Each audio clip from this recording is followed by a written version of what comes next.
Friends, regarding the latest news that came out just yesterday, today I'll sum up all the news, the most important ones. The first is the truce, the so-called truce that was supposedly arranged by Donald Trump.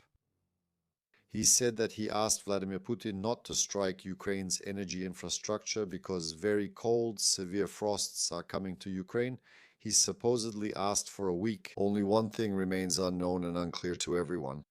How did he contact Putin? Did he call him? Did he send him a text message? Or did he write to him on his social network Truth Social? Did Putin reply with an okay or maybe put a heart emoji?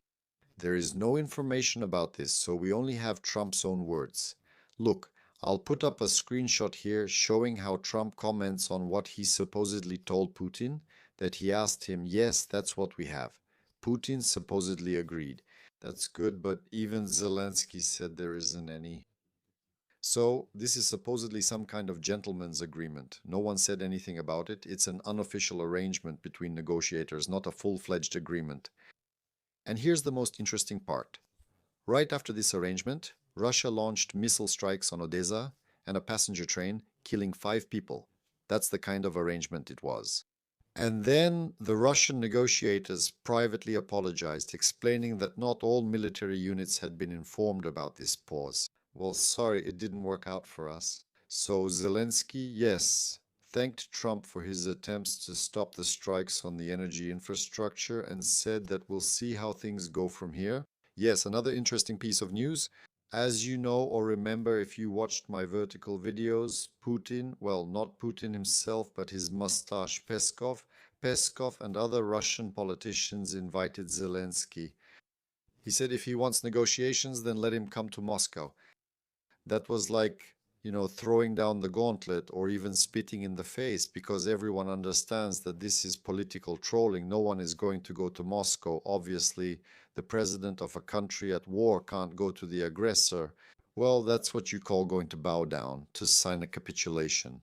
Well, there was a response, like I said yesterday. There's already a response statement. Zelensky invited Putin to Kiev in response. He said, please come, we'll guarantee your safety. I think they won't be able to guarantee it. The people of Kiev and Ukraine won't manage. They'll tear Putin to pieces. There will be little pieces of Putin. Well, anyway, that's another story. So, moving on, what else was important? There was a prisoner exchange, an exchange of the bodies of prisoners of war. Heavenly kingdom to our heroes, 1,000 soldiers, 1,000 bodies of our fallen heroes were returned to Ukraine. Ukraine returned 38 Russian soldiers. Well, I think for some reasons it wasn't 1,000 for some reasons. So this was the first time. The previous exchange was on November 20-20, 2025, so there haven't been any exchanges for 2 months.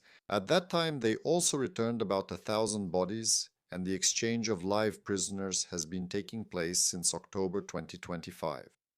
And both sides accuse each other of delays. Well, as we understand, Russia accuses Ukraine, obviously, and Ukraine accuses Russia. Who is actually causing the delays is unclear, but most likely it's Russia because they probably want to bargain for something for themselves. Yes, and another important piece of news in world politics is that Trump has threatened Iran with a new strike, a new escalation.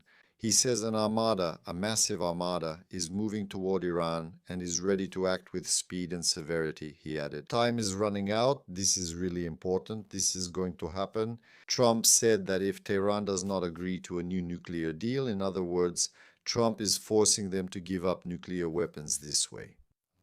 As we remember, 20 years ago, Ukraine was also forced or asked to scrap all its bombers. Ukraine had 60 strategic bombers, which were all successfully handed over to Russia, and the last bomber was simply cut up for scrap metal. And there were 400 or a little over 400 Ka-22 missiles, which were also all successfully handed over to Russia. And now these missiles are flying into Ukraine, hitting our energy infrastructure, our homes, and those same bombers, our former bombers now under the Russian flag, are launching these very missiles. That's the kind of security guarantee we got from the US. Therefore, before signing security guarantees, whether it's this year or whenever they are signed, I believe first we need to think it over 10 times. And second, we need to secure the support of Congress, just as Zelensky wants, so that the US Congress approves all of this, so that it's not just the decision of one person who comes, makes promises, then leaves office and takes those promises with him, and everything ends there. To prevent this from happening, the US Congress, that is the US government, needs to sign and ratify all of this, and then it will become law and it will work. Then they won't be able to back out. Although, as practice shows, that's not exactly guaranteed. Because, as we can see, Trump is now, by any means possible, by any means necessary, dealing with issues in Greenland, yes, using some forceful methods and so on, and wants to leave NATO. In general, there are a lot of unnecessary, unclear, confusing moves.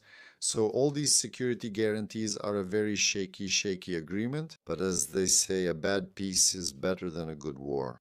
So let's hope for the best. Let's do what we need to do. Help the armed forces of Ukraine, donate, support our army, and everything will be good.